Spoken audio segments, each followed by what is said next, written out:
Jon Jones versus Anthony Smith is this weekend, and I made a video about this before, but it was more a hype video to sort of show support to Anthony Smith, because it's got to be a rough position that he's in. Literally everyone he walks past at a UFC Performance Institute or UFC offices and media is walking and they're looking at him go past and they're thinking, my God, he's going to die. Like, that's exactly what they're thinking. Every time someone walks past Anthony Smith, they shake his hand. Hey, Anthony Smith, how's it going, man? Good luck in your fight on 235. And he's like, hey, thanks, man. I'm just gonna do this media obligation. And they're like, okay, bye, Smith. And then they look around at each other. He's gonna die. He's dead.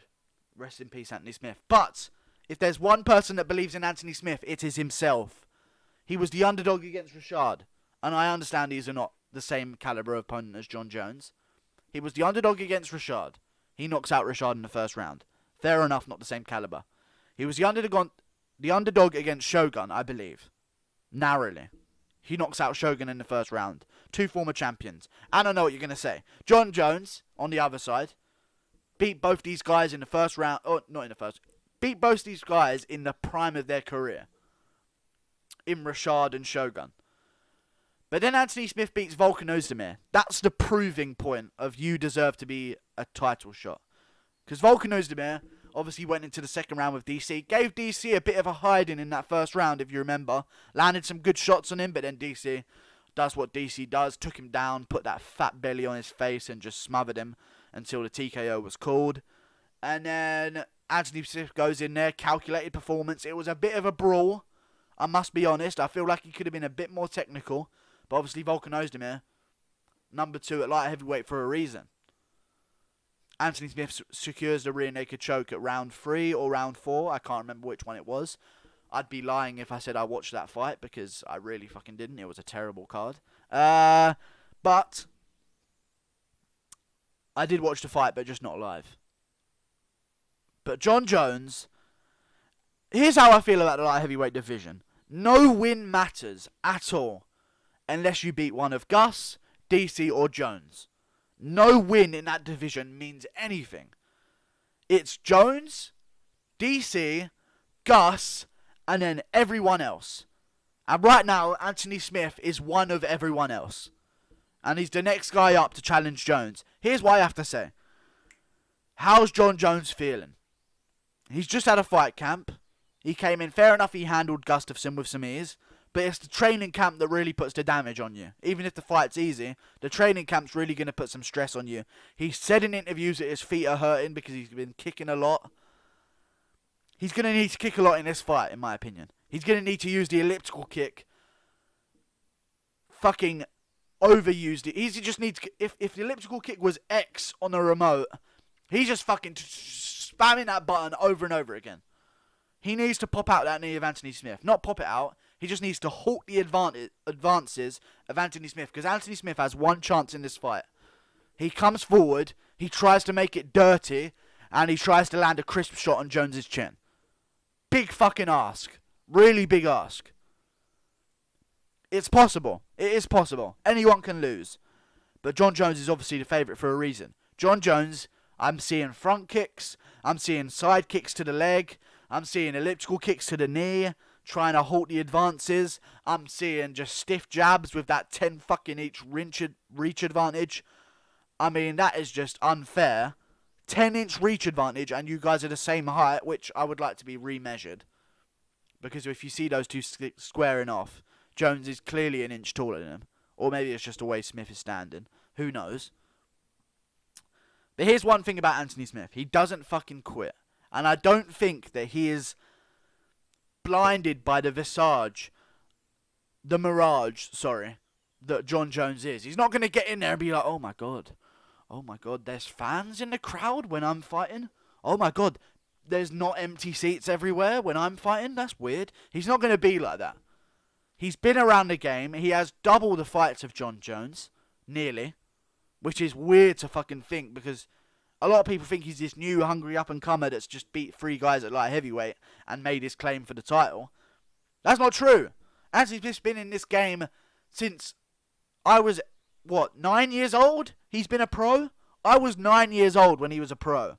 You know, I didn't even have a dick yet when he started being pro. My dick just magically appeared at the age of 14, like everyone's does, of course.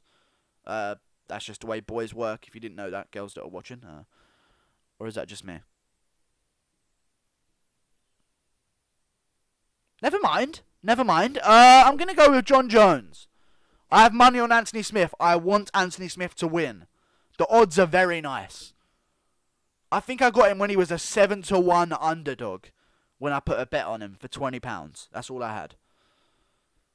And I want him to win because it would be the greatest upset in UFC history. People say Nunes beating Cyborg, and Joe Rogan goes crazy on the mic. This is the greatest upset in UFC history. Calm down. No, it isn't. But everyone knew that Nunes had a chance. I thought that Cyborg was going to walk through her, but it's still two women, two champions fighting each other. This is the biggest upset if it happens. David versus Goliath. Can Anthony Smith do it? And it's hard not to root for the guy when you look at the type of person that Jon Jones is. I still don't understand how people can be like die-hard Jon Jones fans and like defend his actions. That doesn't make any sense to him. You know, if when I watch press conferences, I put myself in the position of the fighters, and I say like replies that I would have to Jon Jones. You know, anything Jon Jones says, Anthony Smith, if he knew how to talk shit, which I doubt he does, he's a real polite guy. But if anyone was to talk shit, you'd be like, I can imagine a black American guy just going, "I ain't no pregnant women. You ain't gonna beat me," and all this, like, just say, "I ain't no cocaine," or none of that shit. Some real hood shit, you know? And they could really get under Jones' skin, but I feel like that awakens a beast. Is Jones taking Anthony Smith lightly? I hope not. We shall find out. I love this fight card. You've got Zabit Stevens, you've got Ben Askren, Lawler, Woodley, Usman, Jon Jones, Smith. You've got Tisha... Oh, wait, never mind. No one gives a shit about Tisha Torres. That's on the main card because they have to have a female fight on the main card. Pay-per-view! Pay-per-view, come on. Who else is on the card? Mickey Gall, Diego Sanchez, Johnny Walker's fighting. I can do a breakdown on that as well. Jesus Christ, I've got videos to come. I really do. Great card this weekend. Great card. I doubt it breaks 1 million buys. I've seen some comments saying this is an 1 million buy card. I think you're going to be surprised. I think you're going to be really surprised. I really do. I doubt this breaks 500k. I mean, Jon Jones, it's mainly the headline and the co-main that really sells the event. And you look at Woodley's past pay-per-view buys. They're not the best, you know? And that is just MMA hardcore fans that are going to buy every event, not exclusive to Woodley. He doesn't sell pay-per-views. Usman's not the name that we wanted. We wanted to see Colby versus Woodley, but obviously that didn't materialise because Dana White hates the success of the UFC and wants to see it burn to the ground. Yeah, interesting. I think it. I think it. I don't know how many pay-per-views is it going to get. I reckon it gets less than 700,000. Guaranteed less than 700,000.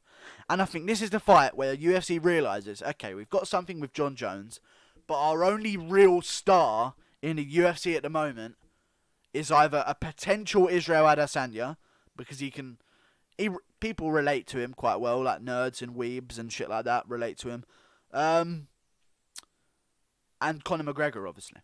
And I feel like after this fight, you're going to look at the pay-per-views and you're going to think, right, how many times can we get McGregor to fight this year?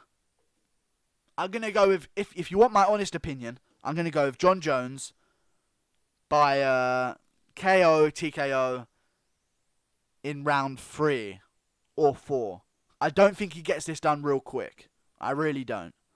And I think maybe Anthony Smith has the chance to get something done early. But who knows?